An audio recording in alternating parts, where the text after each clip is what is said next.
Hi, I'm Dallas Hoff, and we're here this week with this week's version of Health Story.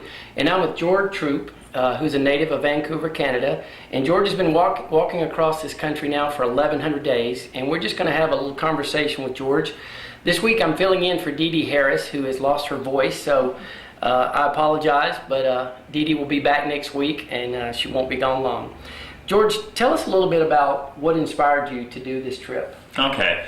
Well, thanks, Dallas. It's great to be here. First off, one quick clarification I should make is that actually there are two Vancouvers, and one of them is in Canada. That's the big, famous, culturally rich Vancouver. I'm from the small, shadow, unknown Vancouver, and it's actually in the state of Washington, just north of Portland, Oregon. That's where I'm from. So I'm walking from Washington State to Washington, D.C. And as far as what inspired me to do this, well, I felt a calling to get up, go out and do something better for myself and the world around me. And that was this walk of inspiration across America. And so I felt that calling about 4 years ago, and it took me a little while to get into position to be ready to answer it. And since I've begun answering it, I mean, it hasn't been easy, but it's been very worth it. Right. So. Well, George, I know back in 1985 your mother passed away when you were 9, and that's been a big inspiration to you. Tell us a little bit about her and how that inspired you and how that relates to what you're doing here across America. Well, you know, my mother was a great woman. She bore 3 sons. I was the second of the 3 children.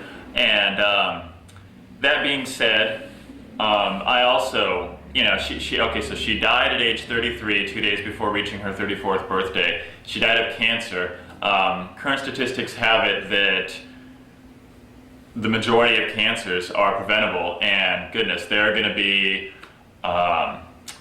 over 4,000 new cases of cancer today. There are thousands of new cases of cancer every single day, and well over 1,000 cancer deaths every day. So if we find that 2 out of 3 are preventable, and of course every single one of us knows someone who's either had cancer or died from cancer, if 2 out of 3 of those cases were preventable, well, that's definitely worth me walking, a message that's worth me walking to promote. Wonderful, wonderful. Well, George, you know, it's one thing to walk a few days, it's one thing to walk a few miles, but you've walked 1,100 days. Yeah. What is really the true desire down in your heart each and every day when you wake up and you get ready to do your 20 miles across America? What is that driving force? You know, it basically, so I'll give a little bit of a clarification first. I mean, it is true. I mean, actually today, September 20th, today is actually the 3-year anniversary of when I began my walk of inspiration across America. So that means a lot to me. There's quite a feeling that comes from it. That I should also clarify that quite often when I get to certain points in America, I'll spend some time, and I'll be able to spend some time with the locals. I'll catch up on communications. I'll rest my body a little bit. And so it's been a cultural experience in addition to a walk of inspiration across America. So I'm looking to inspire America, yet at the same time, I'm taking the time necessary to be inspired by America. So now as far as the driving force that keeps me going every day I get up, I mean, that actually, I'm glad you asked that, because I never really thought about how difficult it could be to keep this up, you know, ongoing amid the days and the weeks and the months and now the years. That being said, basically what drives me is just that I feel this is so important for all of America and basically the whole world to understand that every single one of us has enormous potential. We can live a healthier lifestyle. We can create a better world for ourselves and for everyone around us. It's a message that I believe so strongly. It's become such a big core part of me that I'm willing to devote years of my life to promoting it. So. Thank you, George. Well, Walton Wellness does that as well here in Walton County. So our missions are in line. As you've walked across the country, how has your message been received by the individuals? Have they been receptive? Have you found that most people are willing to listen to what you have to say? And not only listen, but I noticed in your blog that you say it's not about saying, it's about doing. Yeah. There was an interesting quotation I came across the other day that I think it was from Ralph Waldo Emerson, where he spoke about how an ounce of action is worth, a ton of theory. And so it's true. I mean, any of us can talk the good talk, and we can be, aware of what good things can be done in life. Yet to actually do these things and to live these things is an enormous step forward for so many of us. It's quite often it's difficult just to actually rise up off that sofa. But once we start taking a first step, and that's all I'm advocating for, that's all I'm asking for, and get up, go out, take a walk, take that first step, then momentum starts taking place. And one step will lead to a second step, and then suddenly, hey, this feels good. You know, hey, that feels good. I'm walking every day. Maybe I'll walk more than 20 minutes. Maybe I'll walk a half an hour. Maybe I'll walk even further. Maybe I'll start drinking more water and replacing some sugary drinks. Maybe I'll eat better food overall. And so basically that's kind of, I want this momentum to be established within people. And then they notice that they wake up in the morning and they feel better, they feel healthier, and positive momentum actually, it works to grow within themselves, and it inspires the people around them as well. And so that's what I'm promoting. And actually, I don't know if I answered 100% of your question here. I think you did. Good job. Okay, cool. Good job. Great job. Well, let me ask you this. Mm-hmm. Your journey ends at the White House. Mm-hmm. When President Obama is standing there, Mm-hmm. what are you planning to say to him? Well, Dallas, that's something I think about a lot. There are any number of possible messages that I can give to the president. If he's familiar with my message, which is actually very much in line with Michelle Obama's Let's Move campaign, to get people moving, to get people out and about, to live healthier lifestyles, which actually Michelle Obama, she began her Let's Move campaign, interestingly enough, after I began walking across America. So, my walk has never been about any presidential politics or anything like that. It's just that if the president can assist in promoting this, then that can expand the message that more to the American audience and have that much more of an inspirational impact to people anywhere and everywhere. And so as far as exact words I'm going to say, I'm probably not going to decide that till about, I've thought about a number of different things, but I'm probably not going to make my decision until maybe 3 to 5 minutes before actually meeting him. So. Well, a little aside, I think everybody would like to hear, in all of the days of your journey, what has been the most interesting or the funniest thing that has happened during your walk? Well, I'd say the most interesting thing is the fact that, okay, I've been on the road now for 3 years, and I have received shelter over 90% of the time. My tent that I carry with me, that actually, the last time I used my tent was actually in Texas. And here we are now in the state of Georgia. So receiving shelter over 90% of the time, I've paid, in 3 years, I've paid for 2 nights at motels. Now here in Monroe, the Wayfarer Hotel has given me a couple of free nights as I passed through town. And there were people in Atlanta that put me up, and in Snellville and Loganville, and on to Athens as well, Watkinsville and Athens. And so basically just the most fascinating thing to me is how so many, I call them road angels, people have come out of the woodwork to assist me. I was given dinner last night, I was given lunch today, and then later this evening I'll be taken to dinner as well. And so it's just food and shelter people have been providing to me. Those are the basic needs overall that I have to take care of throughout the walk, and that's just been, I never could have predicted that, and it's been truly magical to me. I mean, I've never once been attacked, never once been threatened, nothing's been stolen from me, I've never been robbed, yet people have come out of I can't even keep track of how many people have helped me in one way or another across the miles. So that's been just truly magical to me. Well, I notice in ending everything in your correspondence, you usually say, much liked. Yeah. I was just kind of curious about that. What is your... Well, I actually, a lot of times I like saying strength, peace, light, love, the big four. And to me, that's, so walking across, I'll relate this to the walk. Walking across America, for me, it's 99% mental. And it's true that I have to have arms and legs that work, but when I say 99% mental, that means that I have to be devoted to what I'm doing. I have to be committed, devoted, I have to stay strong, I have to stay focused. And not only that, I have to stay in a positive mindset as well, because if I'm not in a positive mindset, then every step I take is about 100 times heavier, 100 times harder.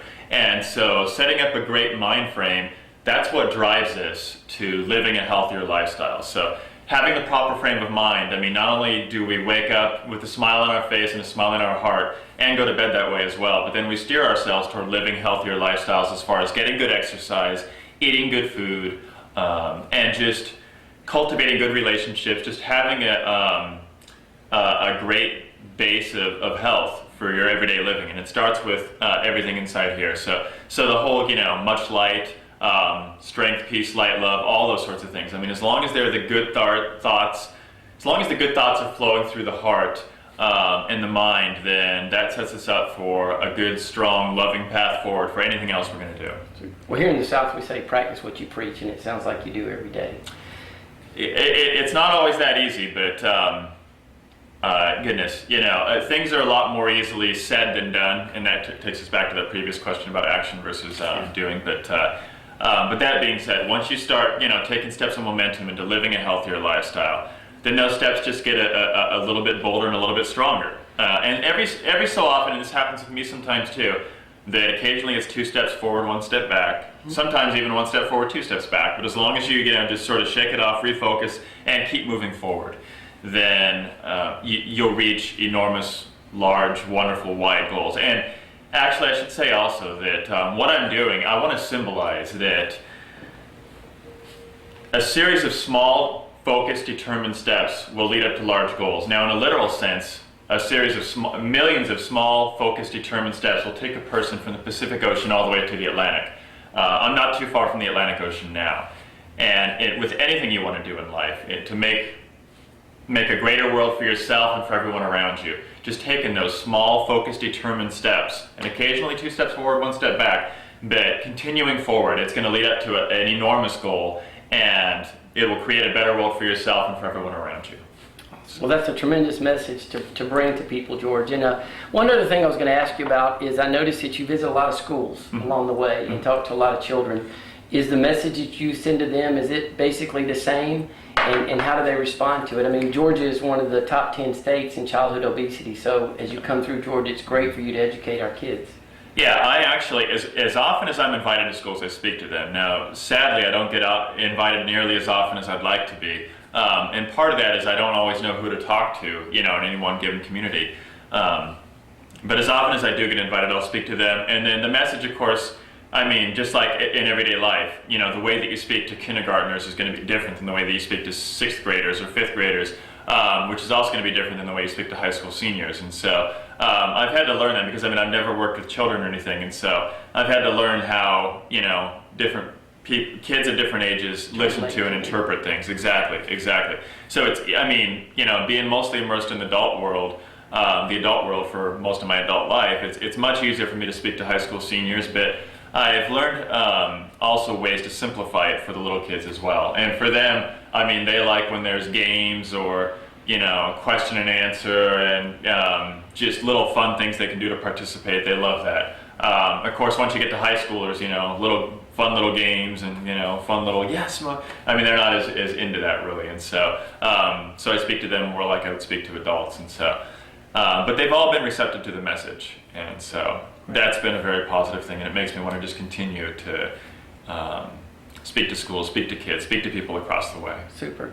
Well, one of the things being in the health and wellness industry, I would ask you, and I know being a part of Walton Wellness, a lot of times you find people in a place where they've given up. They think it's too late for them to make any changes, all these little changes you've talked about. How do you approach those individuals, and how do you inspire them to move, to do the things that you've talked about when they've psychologically given up? I guess I would mention stories. There are stories and examples because, I've never been in a scenario where I've been 100 pounds overweight and age 50 or something like that. But I know people who have.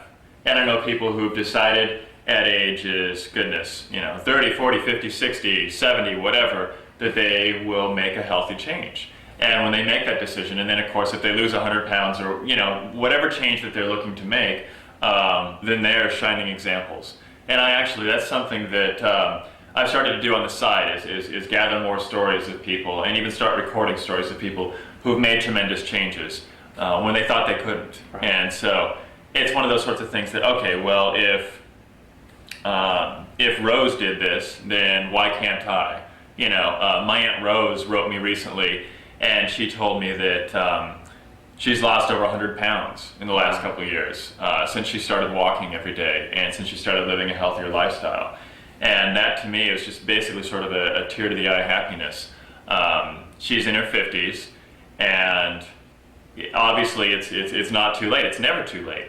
You can be any age, and begin to, take steps into living a healthier lifestyle and achieving enormous goals, as my Aunt Rose has. So she's sort of a hero of mine in that regard. So. Yeah. There's a quote that says that good health has no expiration date. Yeah. So Yeah. it doesn't matter. Yeah. Well, George, thank you so much for your time. Is there anything else you'd like to say to everyone out there? I just ask people to get up, go out and take that first step. If nothing more, get up, go out and take a walk today. If it's 10 minutes out, 10 minutes back, take a walk, start drinking a little more water, and you'll be happy when you do. Make that a first step toward a healthier lifestyle. And with that, I'd like to thank you, Dallas. Oh, thank you, George. Appreciate your time. Yeah. Good luck on your walk. And anybody can feel free to contact me as well. I'm walking across America. This is the sign that I wear on me as I walk with my little reflective safety vest on the road to not get run over. Enjoythewalk.com is how you can reach me. And George does return his email, unlike most of us, because I emailed him yesterday and got a reply back. So